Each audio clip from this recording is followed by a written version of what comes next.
Film की शुरुआत एक डेडली गेम से होती है, जहां होस्ट ने एक लड़की को किडनैप करके चेयर से बांध रखा होता है क्योंकि वो गेम हार चुकी होती है। अब रूल सिंपल है, जो हारेगा वो मरेगा।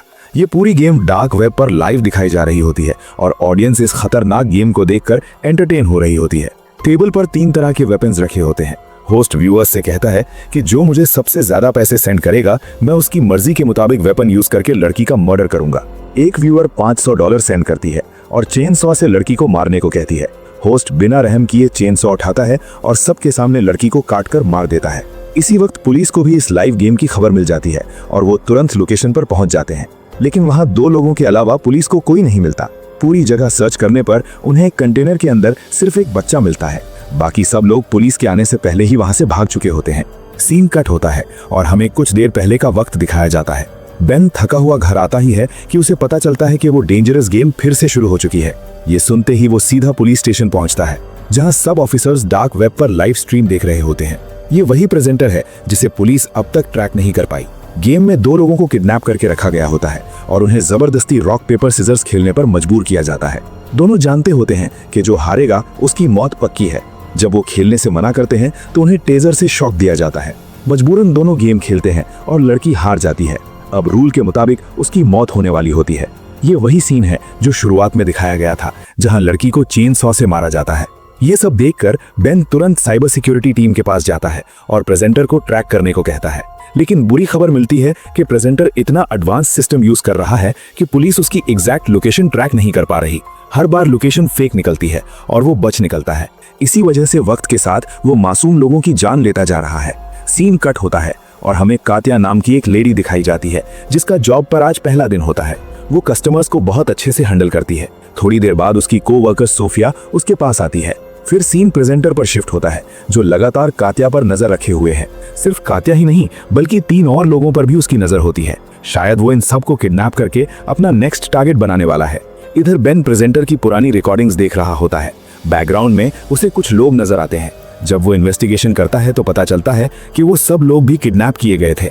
मतलब प्रेजेंटर जिन लोगों को शो में मार रहा है, उन सबको पहले इल्लीगली किडनैप किया गया होता है। जॉब खत्म होने के बाद कात्या घर जाने के लिए निकलती है, लेकिन सोफिया उसे रोक लेती है। आज कात्या का जॉब पर पहला दिन होता है और सोफिया चाहती है कि वो थोड़ा टाइम साथ स्पेंड करें।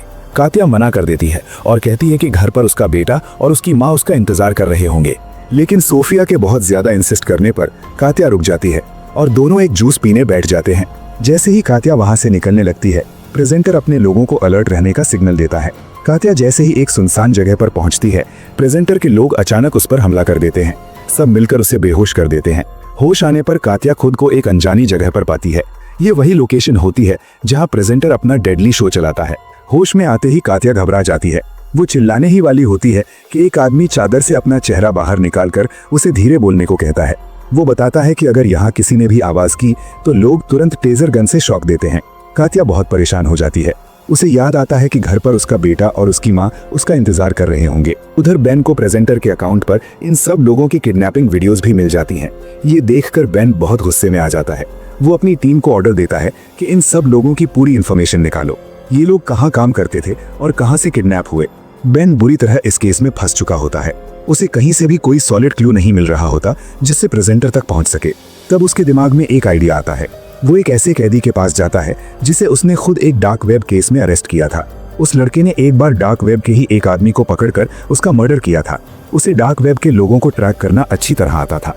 बेन उसे किडनैप्ड लोगों की पिक्चर्स दिखाता है और पूरे शो के बारे में बताता है। वो चाहता है कि ये कैदी प्रेजेंटर को पकड़ने में मदद करे, लेकिन कैदी बेन की सारी उम्मीदें तोड़ देता है। वो कहता है कि ये आदमी डार्क वेब का सबसे स्ट्रॉन्ग इंसान है।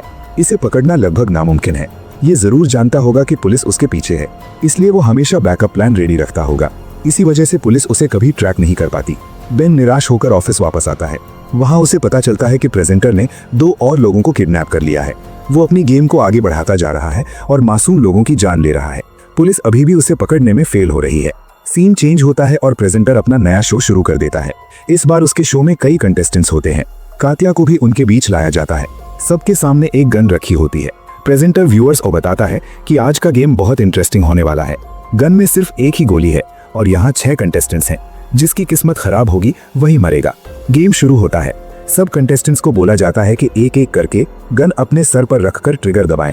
सबकी बारी आती है। जब कात्या ट्रिगर दबाती है तो उसकी गन में गोली नहीं होती, लेकिन जैसे ही अगला कंटेस्टेंट ट्रिगर दबाता है गन चल जाती है और उसका दिमाग फट जाता है, वो वहीं मर जाता है। एक और कंटेस्टेंट जब ट्रिगर दबाता है तो गोली की जगह एक फ्लैग बाहर निकलता है। प्रेजेंटर बताता है कि ये इंसान भी गेम हार चुका है और अब ऑडियंस की मर्जी से इसे मारा जाएगा। ऑडियंस में से एक लड़की फिर $500 सेंड करती है और कहती है कि इस आदमी को ब्लीच पिलाकर मारो। सबसे ज्यादा पैसे उसने दिए होते हैं, इसलिए उसकी बात मान ली जाती है। उस आदमी को जबरदस्ती ब्लीच पिला दिया जाता है। कुछ ही पल में उसके अंदर के ऑर्गन्स फटने लगते हैं और वो दर्दनाक मौत मर जाता है। अगले दिन न्यूज़पेपर में न्यूज आती है कि कैसे ये डेडली गेम शो लगातार लोगों को मार रहा है, लेकिन पुलिस अब तक कुछ नहीं कर पाई। केस सॉल्व न होने की वजह से ये केस अब FBI को दे दिया जाता है। प्रेजेंटर को भी ये बात पता चल जाती है और वो हर चीज पर नजर रखता है। दूसरी तरफ कात्या के साथ बंधी एक और लड़की साशा उससे कहती है कि अगर वो यहाँ रुके रहें तो पक्का मर जाएंगे। दोनों मिलकर प्लान बनाते हैं कि जब नेक्स्ट टाइम गार्ड उन्हें लेने आए तो वो उस पर अटैक करेंगे, उसकी गन छीनकर यहाँ से भाग जाएंगे। लेकिन उनकी ये प्लानिंग प्रेजेंटर सुन लेता है। इसके बाद वो कात्या को अपने ऑफिस में बुलाता है और कहता है कि क्या तुम्हें पता नहीं यहाँ बात करना मना है, तुमने रूल तोड़ा है, लेकिन सजा तुम्हें नहीं तुम्हारी साथी को मिलेगी, ताकि तुम्हें हमेशा गिल्ट रहे और तुम दोबारा गलती ना करो। लाइव शो फिर शुरू होता है। प्रेजेंटर साशा को सबके सामने लाता है और उसे सजा देने के लिए उसके पांव पर चाबुक से मारना शुरू करता है। साशा दर्द से तड़प रही होती है और ऑडियंस ये सब देखकर सैटिस्फाई हो रही होती है। लोग शो को लाइक और सपोर्ट कर रहे होते हैं। उधर FBI अब तक प्रेजेंटर की एग्जैक्ट लोकेशन ट्रैक नहीं कर पाती। बेन फिर से उसी कैदी के पास जाता है जिससे उसने पहले मदद मांगी थी। बेन उससे पूछता है कि ये प्रेजेंटर असल में चाहता क्या है। कैदी बताता है कि वो कुछ नहीं चाहता, उसे बस लोगों को तकलीफ देने में मजा आता है। वो फेमस होना चाहता है और चाहता है कि दुनिया में ऐसे लोग बढ़ें जो जुल्म देखकर खुश होते हैं। वो सबको अपने जैसा बनाना चाहता है। सीन चेंज होता है और पुलिस प्रेस कॉन्फ्रेंस करती है। वो शर्मिंदगी से कहते हैं कि अब तक प्रेजेंटर की लोकेशन ट्रैक नहीं हो पाई, लेकिन जल्द ही उसे पकड़ लिया जाएगा। प्रेजेंटर ये प्रेस कॉन्फ्रेंस भी ध्यान से देख रहा होता है। सीन शिफ्ट होता है और बेन घर आता है। वहाँ उसके लिए एक सरप्राइज होता है। उसकी वाइफ बताती है कि वो प्रेग्नेंट है और उनके घर एक बेटी आने वाली है। ये सुनकर बेन को खुश होना चाहिए था, लेकिन वो खुशी महसूस नहीं कर पाता। वो इस केस में इतना इन्वॉल्व हो चुका है कि उसकी वाइफ को लगने लगता है शायद बेन फैमिली और आने वाली बेटी से खुश नहीं। फिर प्रेजेंटर का शो दिखाया जाता है। वो 4 लोगों की फोटोज दिखाता है और अनाउंस करता है कि अगले दिन वो इन 4 लोगों को किडनैप करेगा। ये सीधा पुलिस के लिए चैलेंज होता है।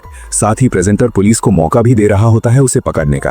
पुलिस तुरंत उन लोगों की लोकेशंस ट्रैक करने लगती है जिनको किडनैप किया जाना है। तभी बेन स्टेशन पहुंचता है, लेकिन मीडिया वाले उसे घेर लेते हैं। प्रेजेंटर जब टीवी पर बेन को देखता है तो हैरान हो जाता है कि एक नॉर्मल सा पुलिस ऑफिसर इस केस में इतना ज्यादा इन्वॉल्व क्यों है। वो बेन के बारे में इंफॉर्मेशन निकलवाता है और पता चलता है कि बेन की माँ और बहन का किसी ने ब्रूटल मर्डर कर दिया था। बेन उन्हें बचा नहीं पाया था और उसे आज तक इसका रिग्रेट है। शायद इसी रिग्रेट को खत्म करने के लिए वो अब मासूम लोगों की जान बचाने में लगा हुआ है। आखिर प्रेजेंटर उन 4 लोगों को भी किडनैप करवा लेता है जिनके लिए उसने वार्निंग दी थी। उनमें एक छोटी सी बच्ची भी होती है जो पहले इस शो को देखा करती थी। उसे लगता है कि शो वाले उसे कुछ नहीं करेंगे, लेकिन प्रेजेंटर उसे बताता है कि जब कोई इस गेम में आ जाता है तो वो फैन नहीं रहता, वो सिर्फ एक विक्टिम बन जाता है। प्रेजेंटर सब कॉन्टेस्टेंट्स की तरफ देखकर कहता है कि जो हाल यहाँ सबका होगा वही इस छोटी बच्ची के साथ भी होगा। इतना कहकर वो कैमरास की तरफ मुड़ता है और व्यूअर्स को बताता है कि आज का गेम और भी डेंजरस होने वाला है। आज सब लोग डॉज गेम खेलने वाले होते हैं। रूल सिंपल है, सब एक दूसरे पर बॉल फेंकेंगे और जिस पर बॉल लग जाएगी वो तुरंत मार दिया जाएगा। गेम शुरू होता है। सब अपनी जान बचाने के लिए इधर उधर भागने लगते हैं। बॉल एक दूसरे पर फेंकी जाती है और धीरे धीरे कई लोग हार कर मरने लगते हैं। इसी बीच एक बुजुर्ग आदमी को जमीन पर एक छोटा सा वायर का टुकड़ा मिलता है। वो उसे छुपाकर अपने जूते के अंदर रख लेता है। शायद वो मौका मिलते ही इससे भागने की कोशिश करना चाहता है। काफी दिन बाद जैसे ही शो दोबारा लाइव होता है, बेन के साथ सब पुलिस ऑफिसर्स और एजेंट्स तुरंत स्ट्रीम देखने लगते हैं। प्रेजेंटर को अब बेन के बारे में सब पता चल चुका होता है। वो बार बार शो में बेन का नाम लेने लगता है। उसे ये भी पता होता है कि पुलिस वाले भी ये शो देख रहे हैं। प्रेजेंटर व्यूअर्स के साथ पुलिस को भी एड्रेस करता है। वो बताता है कि पिछले दिन एक बुजुर्ग आदमी ने रूल तोड़ा था, इसलिए अब पनिशमेंट में 2 लोगों की जान जाएगी, लेकिन बेन चाहे तो इनमें से एक की जान बचा सकता है। अगर बेन डिसाइड करे कि कौन मरेगा तो दूसरा बच जाएगा। सब पुलिस ऑफिसर्स बेन को मना करते हैं कि वो चॉइस ना करे, लेकिन प्रेजेंटर कहता है अगर बेन ने चूज नहीं किया तो दोनों मर जाएंगे। मजबूरन बेन एक की जान बचाने के लिए बटन प्रेस कर देता है। दूसरे नंबर पर जो लड़की होती है उसे तुरंत शूट करके मार दिया जाता है। इसी दौरान पुलिस प्रेजेंटर की लोकेशन तक पहुंचने की कोशिश करती है। जब वो लोकेशन पर पहुंचते हैं तो पता चलता है कि शो वहां हो ही नहीं रहा। प्रेजेंटर हंसकर बताता है कि पुलिस के साथ गेम खेला गया है, उन्हें जानबूझकर गलत लोकेशन दी गई थी। इतना कहकर शो खत्म हो जाता है। दूसरी तरफ वो बुजुर्ग आदमी खुद को उस लड़की की मौत का जिम्मेदार समझने लगता है। उसे गिल्ट बर्दाश्त नहीं होता। जो वायर उसने छुपाया था उससे वो अपनी नस काटकर सुसाइड कर लेता है। बाकी सब लोग उसे मरा हुआ देखकर शौक में आ जाते हैं। उधर बेन भी गहरे शौक में चला जाता है। उसे लगता है कि उस मासूम लड़की की मौत का जिम्मेदार वो खुद है। वो इस गिल्ट से बाहर निकलना चाहता है और कुछ करना चाहता है। जब वो ऑफिस के लिए निकलने लगता है तो उसके घर एक पार्सल आता है। बेन समझ जाता है कि ये पार्सल प्रेजेंटर ने ही भेजा है, क्योंकि वो जानबूझकर बेन को इस डेडली गेम में घसीटना चाहता है। प्रेजेंटर खुद काटिया के पास आता है और उसे बताता है कि आज उसकी मौत का दिन है। अगर वो चाहे तो मरने से पहले अपने छोटे लायन से बात कर सकती है। काटिया हैरान रह जाती है, क्योंकि छोटा लायन वो प्यार से अपने बेटे को कहती थी। उसे समझ नहीं आता कि प्रेजेंटर को ये बात कैसे पता चली। फिर उसे याद आता है कि ये बात उसने सिर्फ अपनी कोवर्कर सोफिया को बताई थी। प्रेजेंटर काटिया को लाइव शो पर ले जाता है और पूछता है कि तुम किसको याद कर रही हो। काटिया कहती है कि मैं अपने बेटे और अपनी कोवर्कर को याद कर रही हूँ। ये सुनते ही बेन को उसकी हिस्ट्री याद आती है। इन्वेस्टिगेशन में पता चला था कि काटिया सिर्फ एक दिन ही जॉब पर गई थी। अगर वो कोवर्कर को याद कर रही है तो इसका मतलब जरूर कोई हिंट है। बेन तुरंत सोफिया से मिलने जाता है। पहले सोफिया कुछ नहीं बोलती, लेकिन फिर एक नोट लिखकर बेन को बताती है कि उसके बेटे को भी उन लोगों ने किडनैप किया हुआ है। कैमरा से वो हर वक्त उस पर नजर रखते हैं। काटिया के साथ जो कुछ भी हुआ वो सब उसकी मजबूरी थी। बेन पूछता है कि जब तुम अपने बेटे को छुड़वाने गई थी तो उसे कहाँ रखा गया था। सोफिया एक लोकेशन बताती है। बेन समझ जाता है कि शो की असली लोकेशन वही हो सकती है। बिना किसी को बताए वो वहां निकल पड़ता है। जाने से पहले वो बैकअप पुलिस को भी इन्फॉर्म कर देता है। उधर शो के अंदर इस बार सबने डिसाइड किया होता है कि वो गार्ड्स को मारकर खुद को आजाद करेंगे। जैसे ही चांस मिलता है सब फायरिंग शुरू कर देते हैं। सिक्योरिटी गार्ड्स भी जवाब में फायरिंग करते हैं। 2 कंटेस्टेंट्स वहीं मर जाते हैं, लेकिन कुछ लोग भागने में कामयाब हो जाते हैं। काटिया भी भाग रही होती है। उसके साथ साशा होता है। जब वो बाहर की तरफ बढ़ते हैं तो एक गार्ड साशा को पकड़ लेता है। काटिया उसे बचाने रुकती है, लेकिन साशा कहता है तुम भागो और पुलिस को लोकेशन बताओ। काटिया वहां से निकल जाती है। इसी दौरान उसकी टकरार बेन से होती है। काटिया को डरा हुआ देखकर बेन उसे तसल्ली देता है कि बैकअप पुलिस बस पहुंचने वाली है, सब ठीक हो जाएगा। बेन उसे छुपा देता है और खुद आगे बढ़ता है। प्रेजेंटर एक रूम में बैठा होता है। बेन उसे देखकर गन तान देता है। प्रेजेंटर कहता है अगर हिम्मत है तो गोली चलाओ। बेन बिना सोचे उसे शूट कर देता है, लेकिन जब वो पास जाकर मास्क हटाता है तो शॉक हो जाता है। वहां प्रेजेंटर नहीं होता, बल्कि एक मासूम लड़की होती है जिसे ट्रैप में बिठा दिया गया था। प्रेजेंटर पहले ही वहां से भाग चुका होता है। ये सब लाइव शो में चल रहा होता है और व्यूअर्स बेन का मजाक उड़ाते हैं। पुलिस वहां पहुंच जाती है। काटिया को रेस्क्यू कर लिया जाता है, लेकिन प्रेजेंटर कहीं नहीं मिलता। बाहर प्रेजेंटर की वाइफ उसका इंतजार कर रही होती है। प्रेजेंटर कार में बैठता है और दोनों वहां से निकल जाते हैं। तब पता चलता है कि प्रेजेंटर की वाइफ और कोई नहीं बल्कि सोफिया ही है। कुछ वक्त बाद प्रेजेंटर फिर लाइव आता है और अनाउंस करता है कि वो इस डेडली शो का सीजन 2 लाने वाला है। ये सुनकर उसके व्यूअर्स बहुत एक्साइटेड हो जाते हैं। पुलिस के लिए एक नया चैलेंज शुरू हो चुका होता है। इसी के साथ ये कहानी यहीं खत्म होती है। अगर स्टोरी में मजा आया हो तो वीडियो को लाइक जरूर करें, चैनल को सब्सक्राइब करें और इस मूवी रिकैप को अपने दोस्तों के साथ शेयर करना बिल्कुल मत भूलना।